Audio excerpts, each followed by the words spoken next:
So hello everyone, welcome to my channel. So today's video about romanticism. What is the romantic movement and the main features of romanticism? Okay, so let's start. So what is the romanticism? So romanticism is an intellectual, artistic and literary movement originated in Europe towards the end of the 18th century, and it prioritized emotion, individualism and power of nature over Enlightenment era reason and neoclassical order. So if I discuss it thoroughly and if I summarize these things, what could be happen? So let's discuss. So I'm taking this history of English literature and elaborating from this book. And so romanticism is about the writers and artists focusing on the area of individualistic. Individualistic means humanitarian. We are focusing on the human subjectivity, human emotion and simplicity of life. Okay, and more than that, romanticism, it is a artistic movement. Okay, so nature, love for humanitarianism means love for liberty, individualism, subjectivity, liberty. If you do not understand the meaning of liberty, please let's go and buy a book of Stuart Mill's Liberty. Okay, then you very thoroughly understand the meaning of liberty. And the main theme of romanticism is emotion and individualism. Emotion and imagination. If you if you read the poetry of Coleridge's poetry, you see how Coleridge imagined his poetical thoughts.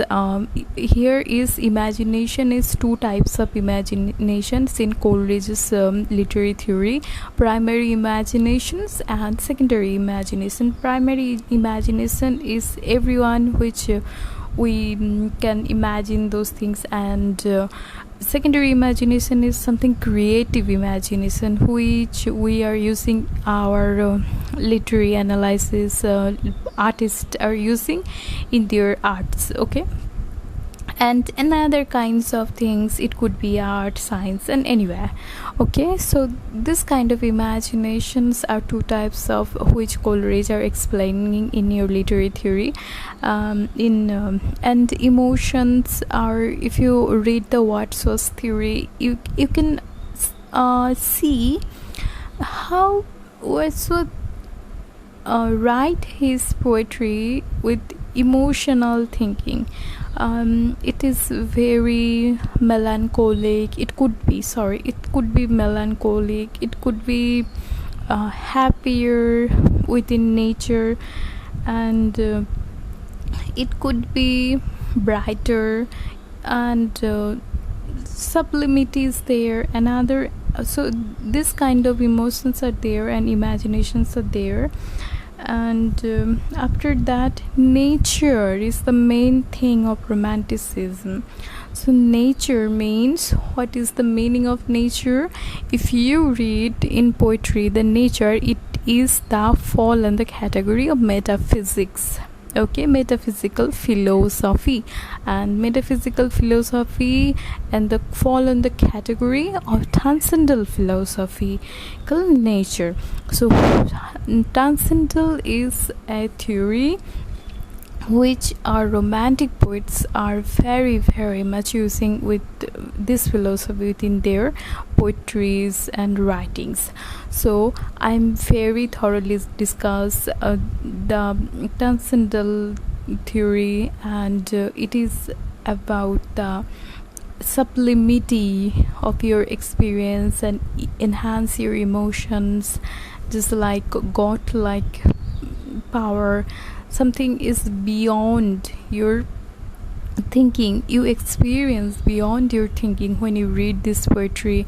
Your emotions and your thinking go beyond. So this kind of thinking is called transcends your emotions and transcendental. So nature, that's why it is natural, focusing on nature.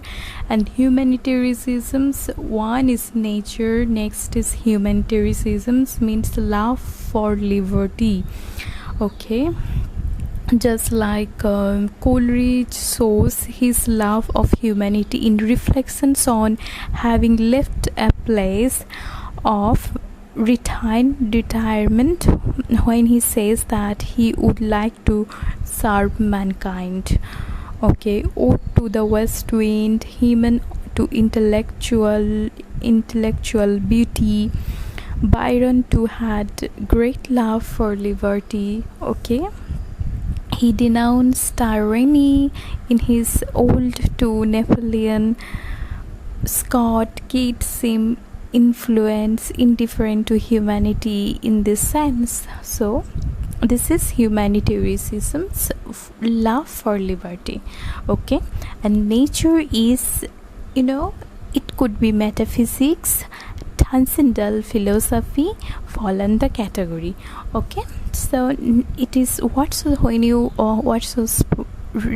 when you read Watchell's poetry, you can see Lucy poems and very very important poem Lucy, and so any of Tintern Abbey. So those poems are very very relevant of focusing on the metaphysics. Just like if you read in our Indian poet, humanitarian, transcendental metaphysical poet, philosopher is Rabindranath Tagore's Gitanjali. You can see Rabindranath Tagore have a sympathy for each and every object. So this is quite, it is very transcendental, it is very humanitarianisms. So romantics are just like sorry for that, sorry. So this is kind of thinking which we can see which in romantics, poets and their poetries.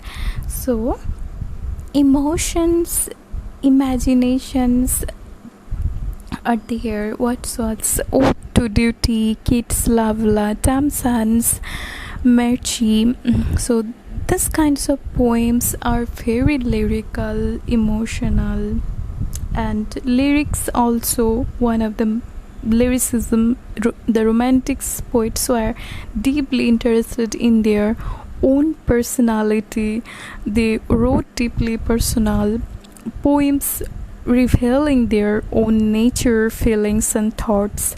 So this subjectivity led them to write lyrics. Okay, so style, another thing is style.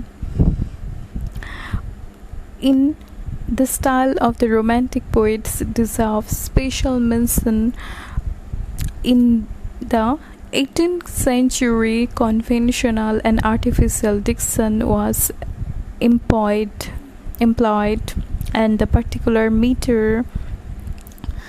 Okay, so this is the features of romanticism, and beside the above more or less common features, there are certain quantities of romantic poetry which are possessed by particular poets. Supernaturalism in an outstanding romantic quality. Supernaturalism can be